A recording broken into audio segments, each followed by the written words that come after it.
This is Bomb Hoops Podcast.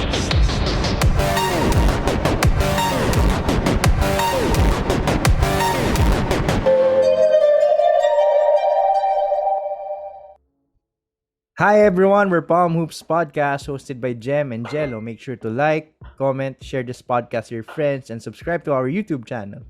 You can also follow us on Spotify, Anchor, and Google Podcasts. Just check the description down below for the details.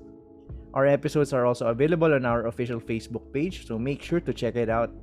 And lastly, don't forget to follow our socials at Palm Hoops on Instagram and Twitter. Ayun guys, sorry medyo natagalan before we got to make a new episode. Things Dami got nangyari. busy eh. Medyo na-busy kami pareho. Tapos ayun, ngayon nakaluwag. So we're back. And maraming nangyari while we were out. So isa na sa mga pinakamainit na topics ngayon is yung announcement na, well, more of like rumors. Kasi hindi mo naman talaga pwedeng i-announce. Kasi that would be tampering. So ayun, ang Pacers daw ay mag-rebuild na. And they are willing to let go players such as Sabonis, Myles Turner, Caris LeVert. And ang i-maintain lang nila is si Chris Duarte and si Malcolm Brogdon. So actually, well, si Brogdon medyo may edad na. Pero di naman siya ganun katanda para iwanan. And actually, maganda yung fit ni Brogdon in any young team. Kasi yung type of game niya, controlled, hindi masyado risky. So, I believe, kahit sa ang team mo ilagay yan si Malcolm Brogdon, starter quality yan. And kumbaga, you get whatever you need from a point guard from Malcolm Brogdon. Yeah, may scoring, shooting, playmaking, defense. Tapos, I think, may chance pa siguro siya na maging all-star at some point of his career.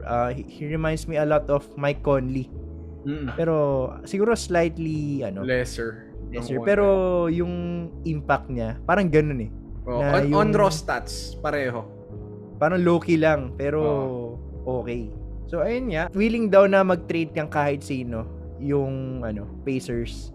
And ang dito, pinaka nagulat ako, yung tatlong main guys nga nila, billing na nilang pakawalan. So, unahin na natin yung current NBA block leader ngayon na si Myles Turner. So, kasi meron siyang interview eh. I don't know kung saan, sa isang podcast ata, na sinabi niya na alam naman nating lahat na role player lang naman ako dito.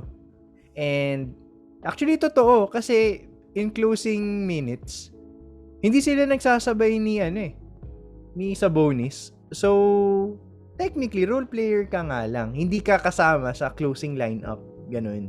Parang your job is to block shots. Ganun. Perhaps hit the occasional three. Ayun. So, simulan natin si Myles Turner. Tingin mo, saan siya pinaka maayos? And do you think tama lang ba na pakawalan na siya ng Pacers? Personally, I don't think Myles Turner is someone that you should let go. Kasi every team in the NBA needs a big man right now that could defend from the perimeter down to the inside, tapos can shoot as well. Kumbaga, ito yung prototypical eh. Whereas to Sabonis na more on the offensive end, nag-i-incline yung laro ni Sabonis, tas medyo kulang siya sa defense. Pero alam naman natin, ang Sabonis yung all-star kasi that's what offensive players do, be all-stars. Rarely na lang naman nakikredit yung mga defensive players sa pagiging all-star. And kung may mas tradable sa kanila, I think it's Sabonis. So, para sa akin, mali na i-trade nila si Myles Turner. And dapat bigyan nila si Myles Turner ng opportunity actually to be a better offensive player. Kasi, since naging focus nga ng offense nila is si Domantas, parang nawalan siya ng opportunities on the inside tsaka sa perimeter na sana ito yung shots na tinitake ko, pero hindi, merong ibang player na gumagawa nun para sa akin. And etong si Myles Turner, ideal big man in today's basketball. Switchable, tumatakbo, may shooting, and syempre, block leader nga, siya pinakamagaling sumupalpal and probably one of the best defensive players in the NBA right now. And perhaps kung si Rudy Gobert naging all-star, you can make a case na dapat si Myles Turner din maging all-star kasi halos same sila ng impact eh. Siguro si Gobert mas din kasi sa offensive rather. Sa rebounding mas bumabawi. Ito naman si Myles Turner mo sa shooting bumabawi. So actually personally nakikita ko sila as the same level lang ng player. Mas nagiging successful lang siguro si Gobert kasi yung composition ng team nila sobrang lakas eh. Kompleto. Unlike sa Pacers, parang ayun nga, redundant si Turner tsaka si Sabonis sa ilalim. Overlapping yung skills ng players sila basically. And so sobrang sayang kung pakakawalan ng Pacers tong si Myles Turner kasi if ever they decided to implode, pasok pa rin naman siya sa timeline eh. Parang and Myles Turner is not actually hindi naman siya siguro maging superstar player na. Siguro na-establish na yung sarili niya as one of the best defensive anchors, best shot blockers, pero not necessarily a superstar. So okay siyang complementary piece if you ever want to build around someone. Unlike si Sabonis na talagang ang laruan niya superstar. And kailangan nasa kanya yung bola, kailangan through him yung offense ninyo. Si Myles Turner hindi eh. Pwede mo siyang isama kahit kanino if you need some paint protection, defense, perhaps someone who can space the floor na mabibigay pa na walang drop off sa defensive output. Okay si Myles Turner. And so anyway, speaking of Myles Turner, anong team yung pinakatingin mong pasok siya? I think isang team na may kailangan sa katulad niya is the Warriors, definitely. And actually may rumors na nga na Wiseman for Turner. And siguro additional pieces. Kasi currently the Warriors are the best team in the West without Wiseman. So what if they add someone like Myles Turner to the team? And particularly in the West right now na dominated ng mga big man or frontcourt players, they'll need someone na may kakayahang dumepensa sa mga tulad ni Nikola Jokic, ni Yusuf Nurkic, mga ganun players, and maybe even Anthony Davis, ganun. So they'll need someone like that. Kaya ni Draymond Green, pero only to a certain extent, and positions will eventually overcome those issues. And si Draymond Green kasi, hindi naman siya shot blocker eh. Positional defender siya eh. Switchable siya, pero only to a certain extent mo na magagamit. Pag si Jokic binantayan niya, tapos sa ilalim, hindi naman na niya mapipigilan yun eh. Pero pag si Myles Turner, yung tumawa kay Jokic for example, kaya niya yun. Kaya niya. Kasi syempre malaki din siya. I think Myles Turner is 6'11", 7-footer. Yeah, around that height. And mataas din tumalon to. Athletic din. So, I actually agree. Nasabi ko nga sa'yo, parang match made in heaven if ever mapupunta si Myles Turner sa Golden State Warriors. Because, yung Warriors, meron silang trade assets. Kasi, if you're contending right now, you don't really need young players, young guns. Kailangan mo ng mga hinug na para suportahan kayo sa championship run nyo. And I consider the Warriors to be a contending team. So, yes, magaling si Kuminga, magaling si Wiseman, pati si Moses Moody, okay yan. Pero their timeline doesn't fit yung timeline ng superstars ng Warriors. And, syempre, hindi mo naman ipapag-adjust yung mga superstars mo sa Warriors, sila Steph Curry, ganun. Hindi mo sila mapapa-giveaway sa mga ganyang scenarios. So, if ever, may rumors na nga ng Wiseman for Myles Turner, malay natin, syempre, block leader tong si Turner. Pwedeng mag-sell high yan. So, since mataas ang value niya, malay mo, makuha pa nila si Jonathan Kuminga. Or perhaps si Moses Moody. Ganun. And, actually, yung dalawang yun, so they are getting minutes, pero they are not necessarily part of the finishing rotation just yet ng Golden State Warriors. So, tradable sila from the start. Ako naman, kung papipiliin ako, siguro, if another team that would avail of Myles Turner services, I think the Boston Celtics would be another team. Kasi, kulang sa big man play yung Celtics. Nandun si Horford. may flashes si Robert Williams, pero kulang kulang talaga. Matanda na si Horford and he's undersized, he's only 6'9", 6'10". And Tsaka he's been playing center. Shout out kay Enes Freedom. Okay, Enes Freedom.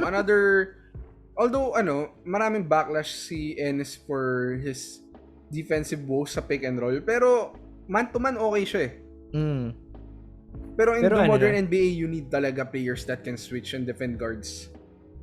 Kaya I think the Boston Celtics could use him. Ang problema na lang siguro is sinong assets ang ibibigay ng Boston? Would they be willing to give up someone like Dennis Schroeder on a cheap contract who's playing really well for the Celtics right now? Or Marcus Smart na identity ng team nila or yung puso ng team nila. Pero siguro, enough ba yun? Parang hindi rin enough yun for the Pacers. Parang we want more from you. Siguro ang sagot dyan sa question mo is si Jaylen Brown. Ang problema, sobrang galing ni Jaylen Brown. It's not worth it for the Celtics. So, medyo lugi, if ever. Kasi sobrang bata pa ni Jaylen Brown. And I believe hindi pa niya na-reach yung full potential niya. Yeah. So, alangan namang i-trade mo si Jason Tatum. Superstar yan. Yun yung number one option mo Parang nga sila modern day T-Mac Vince Carter. Yun nga lang, the question remains na hindi pa natin nakikita na nagko-coexist ng maayos si Jaylen Brown tsaka si Tatum. Kasi if ever maganda yung laro ni Tatum, malamig si Brown. And pag si Brown naman yung mainit, si Tatum naman yung medyo malamig. Tsaka parang the last team to win an NBA championship with two wing players who play almost the same was MJ and Pippen. And actually, if you analyze the playoff numbers nung kay Jordan tsaka Pippen, nag-giveaway talaga si Pippen. Hindi siya yung 30-40 points alongside Jordan. Talagang may compromise. So, again, balik tayo sa kay Myles Turner. And kasi sell high ang Pacers dyan, I think ang bare minimum na pwede nilang tanggapin is si Jaylen Brown. Which I highly doubt na mangyayari. So, ayan. Talo naman tayo, I guess, kay Domantas Sabonis. What's the future for him? I think siya yung mas tradable And a lot of teams are hungry for a win now player. Particularly yung favorite kong team, which is currently on a bad position. Well, not necessarily bad, pero not looking good. Nasa mediocrity. Yan yun. Kumbaga, ako may panoorin kasi misa panalo, madalas sakit sa ulo, which is the Lakers. And ang pinakamalaking problema is who are they gonna give up to get a player like Myles Turner or maybe someone like Domantas Sabonis? Russell Westbrook, who's already 33 years old, I think, was playing okay, pero would you really want that? Hindi pasok sa Kaya nga nag-i-implode yung Pacers. Kasi gusto nila magpabata nagre-rebuild sila. And if sasama mo ng THT, is THT enough of a trade kicker? Siguro Anthony Davis, pero asa naman diba? Sila. Kahit sabihin natin pangit yung laro ni Davis as of late. 28 years old, superstar, potential MVP if ever makabalik siya sa dating form niya.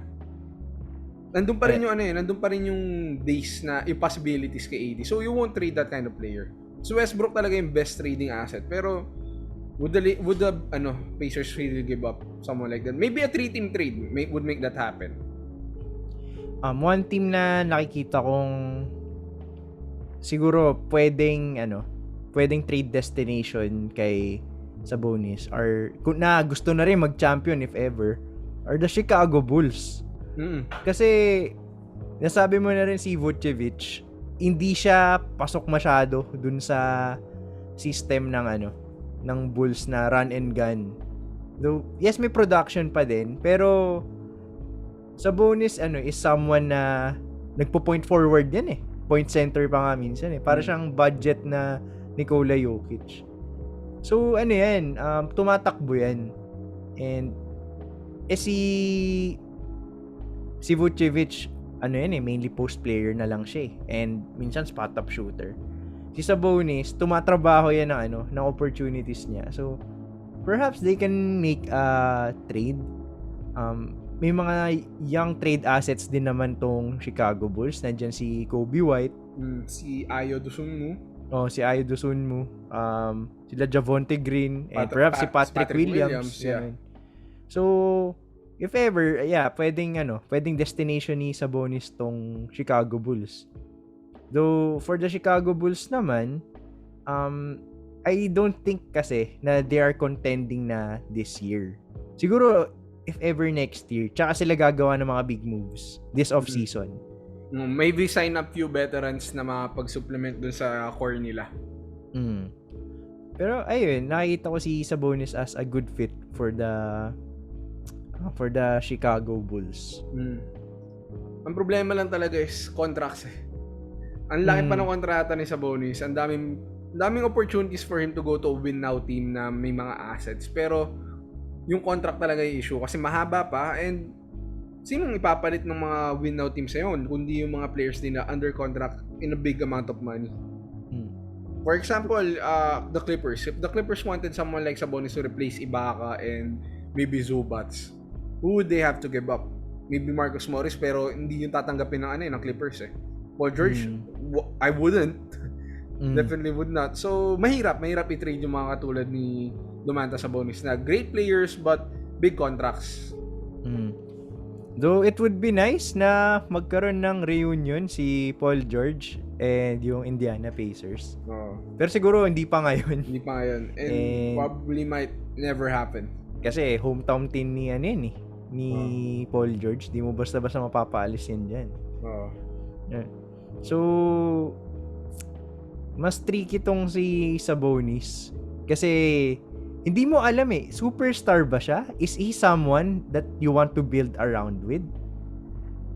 And siguro another destination na naiisip ko is yung arch nemesis ng Indiana Pacers, yung New York Knicks. Kasi I think sila parang ang feel mo sa New York Knicks, one main piece away sila from a championship. And may trade assets sila Mitchell Robinson, si Quickly, si Noel, and even Obi Toppin, yan. Kaya si Obi Toppin, malakas yan, pero hindi lang nabibigyan ng opportunities kasi may Julius Randle sila So, ayun, pwede yun. Baka pwede nilang i-explore yun if they want to win now. And as I think this is a good time to contend for a title if you're from the East. Kasi wide open wala si Kyrie. And I think ang pinaka malakas lang well, di naman lang, pero isang team lang yung nakikita kong makikita kong talagang threat to a title, and that is Milwaukee Bucks. Kasi Sixers, wala naman si Ben Simmons. Brooklyn, Chicago, bata pa rin. Brooklyn, wala naman si Kyrie. Miami, medyo age issues, tsaka injuries din Ayun, so if the New York Knicks wants to make a move and gusto nila mag-champion agad-agad, they can risk. I mean, worth it naman na risk siguro tong si Sabonis. And perhaps since big market ang New York Knicks, baka tumagal dyan si Sabonis. And I think fit naman siya kasi may shooting siya. Si Randall din naman is not purely an inside player. And may mga shooters sila. Not to mention pala, merong Kemba Walker ang New York Knicks na I think still a very valuable asset. For a rebuilding team na naghahanap ng veteran leadership. Sabihin natin hindi siya kasama sa rotation ng Knicks. Hindi naman yun dahil hindi siya magaling It's a matter of hindi kasi siya pasok dun sa system na ini-implement. And perhaps they can siguro Kemba and Robinson or Kemba Toppin Robinson for Sabonis and some picks. Pwede yun. Si LeVert din na namin masyadong dinis kasi a lot of players are similar to LeVert, and for the past 2 years wala naman talaga masyadong impact si LeVert sa NBA. Yeah, so siguro there are some 20 points minsan ganun. Pero hindi naman siya hindi naman siya kasing level of contribution as Turner and Sabonis. Yeah. Pero ultimately bro, do you think na tama lang ba na mag-implode tong Pacers right now? Yeah, kasi wala naman silang pupuntahan with the current roster. Kahit anong gawin nila unless they get to draft someone like instant superstar. Kung ganun yung team nila, you're not gonna draft high. So might as well implode. Parang ano lang yan. Parang Sacramento Kings dati or parang yung Charlotte Bobcats or Charlotte Hornets nung nilet go nila si Kemba. And ayun nga, nakakuha sila ng LaMelo Ball. And sino ba ang mga mga players next year? Si Chet Holmgren pala, no? Si Banchero. So, yun, si Banchero. And 2 years from now, sila Wembanyama na yan, sila Emoni Bates. So, ayan, maganda ang time na mag-implode ngayon kasi makakuha ka ng mga unicorn talents by next season. And you still have good guys naman sa Pacers na matitira. You still have Chris Duarte na I think one of the steals sa draft ngayon. And ayun nga, si Malcolm Brogdon, a steady hand na veteran. Feel ko kahit mag-implode tong Pacers, lalaban pa rin yan para manalo. Yeah, kaya pa rin nila. Hindi sila yung matatambakan lang every game, ganun. May palagyan. So, ayun guys, again, share us your thoughts. What do you think would happen here? Ano pa yung mga possibilities na sino yung pwedeng matrade, sino yung pwedeng hindi matrade, anong teams yung pwedeng nilang puntahan, maybe the money can work with these certain teams or not. Yun, explore lang natin lahat ng ideas and share it with us para ma-discuss din namin dito sa podcast. Again guys, we are available on Spotify, Google Podcasts, and Anchor if you want to listen to us when you're on the go, or you can watch us as well here on YouTube or on Facebook. We upload this on the same times para mapanood nyo kami everywhere and anywhere you are. And if you're a Filipino podcaster like us and gusto nyong kumita ng extra income while doing your passion in podcasting, go to podmetrics.co and register your podcast using our code PalmHoopsPodcast.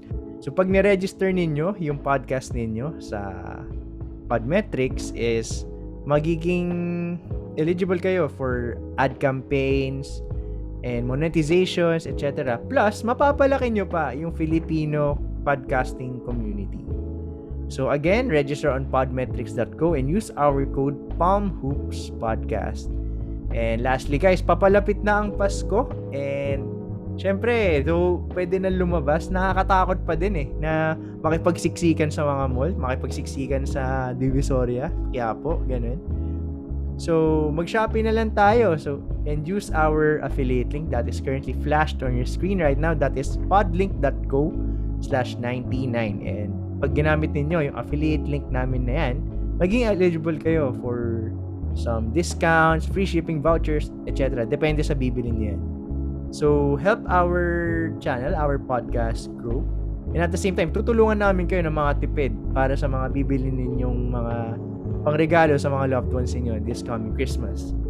Okay guys, again, this has been an episode of Palmos Podcast. Pasensya na kayo, medyo natagalan bago ako pinakabalik, pero here we are, back at it again, and we hope to deliver the best episodes we can, starting from today. And shout out pala sa mga nag-suggest nito, mga friends namin sa Dep, si Mati, tsaka si Tanbarin. Yan, shout out sa inyo. Yeah. Again guys, my name is Jello, this is my partner Jem, this is Palmos Podcast, and we'll see you guys in the next episode. Peace. Okay.